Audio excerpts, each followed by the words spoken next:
Alors j'y vais. Non, pas ça, pas la guerre.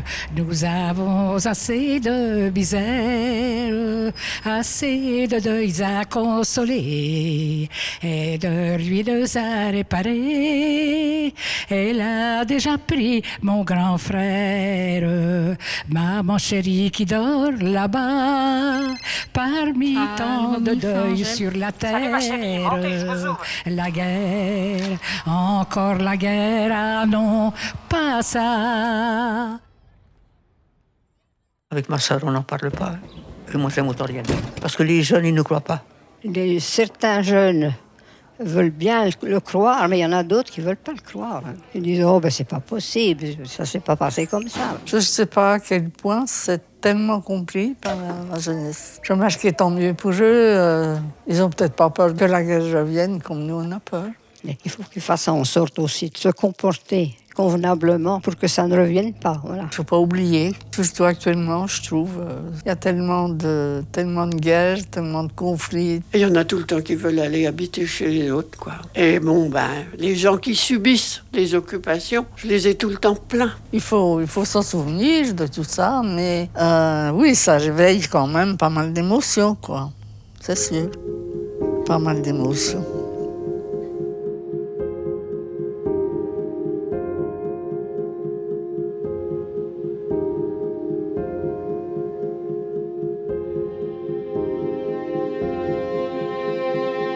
J'avais 11 ans en 1940. Et j'avais 10 ans quand la guerre est venue. J'étais jeune encore, hein. J'étais vraiment petite. Hein. Eh bien, 10 ans, le vent, quand elle a éclaté. Les sirènes, nous ont signalé l'invasion, qui n'était peut-être pas arrivée encore jusqu'à Blanzy, quoi, mais enfin... On n'avait pas de radio à l'époque. C'était les journaux, c'était surtout... tout le monde était en effervescence, quoi. Nos parents ne nous disaient pas tout non plus, quoi. Peut-être pour nous préserver. On voyait partir des soldats, mais moi je n'imaginais pas bien ce que c'était la guerre.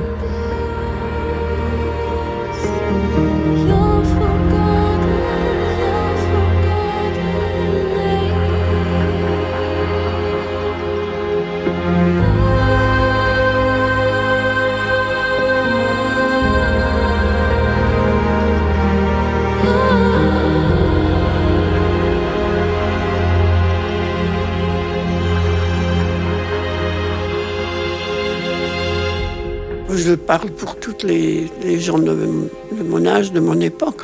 On nous a volé, on nous a gâché notre enfance, quoi. On les voyait défiler avec leurs bottes, le chant, leur air conquérant de vainqueur, quoi. Je les entends encore.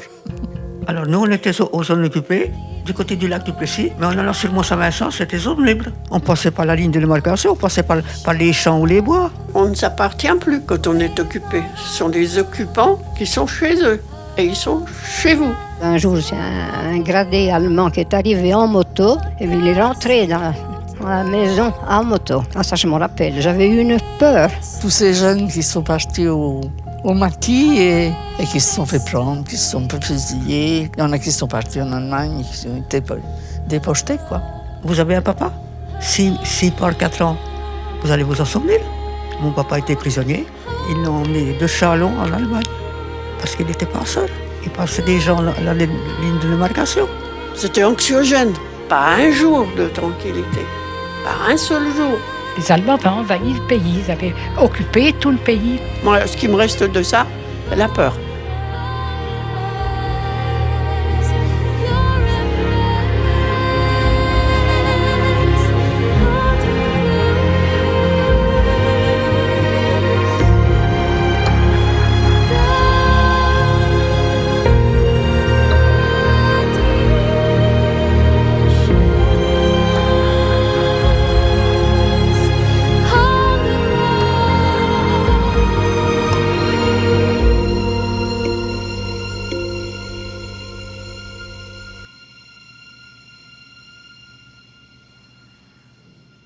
soir dans cette édition spéciale guerre. L'attaque menée par les Gilets jaunes le 7 octobre dans l'indifférence générale et la destruction de l'Iran, le grand vainqueur des élections. La France casse tout le pouvoir d'achat. 70% d'animaux sauvages fuient les combats aux portes du pouvoir. Macron dissout 8 millions de kilos d'hélium par an. En 50 ans, que des mauvaises nouvelles. Vive la France, vive la République.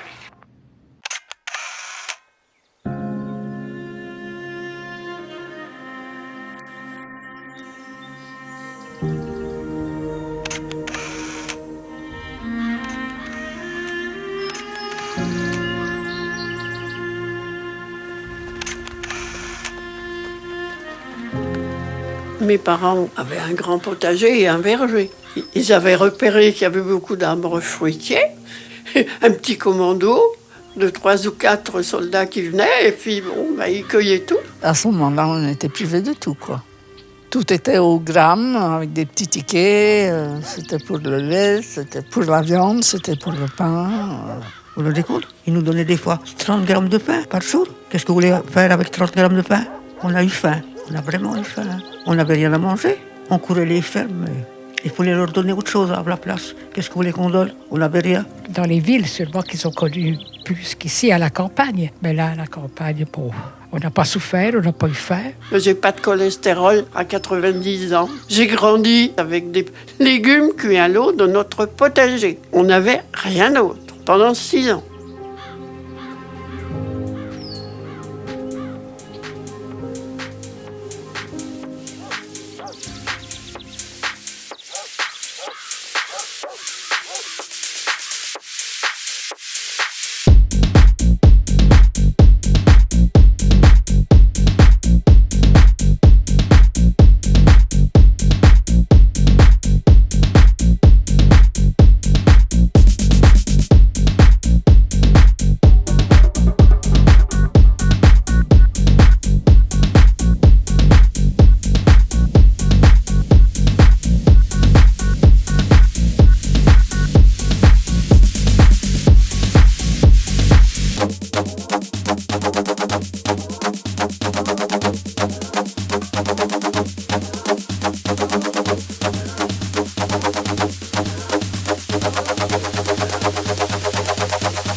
Vous savez, avant on n'avait pas de télévision, une petite radio. On écoutait voir si De Gaulle il avait fait tant de choses ou s'il avançait. Il y avait tout le temps quelqu'un, même en hiver, qui faisait le guet pendant que mon papa pouvait écouter les informations venues de Londres. Ici, Londres, les Français parlaient tout français. On attendait à partir de l'hiver 44. Quand ils sont débarqués, avec du chewing-gum. Mais je n'aimais pas ça. À Blanzy, là, je sais qu'ils disent des trains, ils jetaient les chewing-gums. Mais moi, j'étais pas là. On n'a pas vu d'Américains, on n'a pas vu ces jeeps. Au moment de la libération, les gens étaient contents, c'est sûr. Il y avait de la joie un peu partout. Pas le jour même, ça il a fallu. Ils se demandaient si c'était bien réel, quoi. Tenez-vous bien, j'ai été opérée de l'appendicite. Et l'armistice a été signé le 8 mai. Alors donc, moi, j'étais à l'hôpital. J'apprenais la couture et je me souviens bien que la mère de la patronne est venue et elle a dit « Bon, ben les gamines, arrêtez-vous de travailler. Il faut les arrêter de travailler et puis qu'elles prennent leur après-midi, monter de Watts en vigne parce que il va y avoir la fête dans la commune, quoi. » Ah oui. Ouf. Un soulagement. La première boulangerie qu'on a trouvée, on a acheté du pain parce qu'on avait tellement faim avec ma soeur et puis des copines. On s'envoyait un gros pain. On n'avait rien d'autre. Et c'était bon. La libération, c'était la joie. Vraiment joie, non. La ville avait trop souffert. Mais on a fait la fête, mais on se méfiait quand même. On se méfiait des uns des autres. Ah ben, c'est-à-dire ils sont pas partis, pas tout de suite, mais enfin, petit à petit, quoi. Et puis il y avait tous ceux qui revenaient, hein, qui n'étaient pas en bon état. Hein. Et ceux qui sont pas revenus. C'était un soulagement de ne plus être occupé, mais ça, pour ces gens-là, c'était pas une joie. Un certain traumatisme quand même. Toutes ces femmes qui avaient soi-disant fréquenté les Allemands, qu'on avait tondues, c'était très très choquant ça, je me rappelle. Et puis, même la guerre finie, on était encore privé de beaucoup de choses.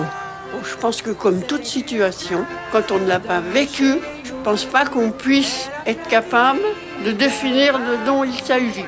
Être libre, ben oui, être libre, c'est la joie de circuler comme on veut. La liberté, bon ben, qu'il n'y ait plus de guerre déjà, que les gens soient libres, ça c'est déjà quelque chose. Puis la liberté autrement individuelle, ben, enfin, chacun la fait comme elle veut. C'est de pouvoir faire un peu ce qu'on veut. C'est tellement vaste, ça. Attendez, la liberté. C'est immense, c'est énorme. Et c'est surtout là, être libre de sa façon de penser. Non ?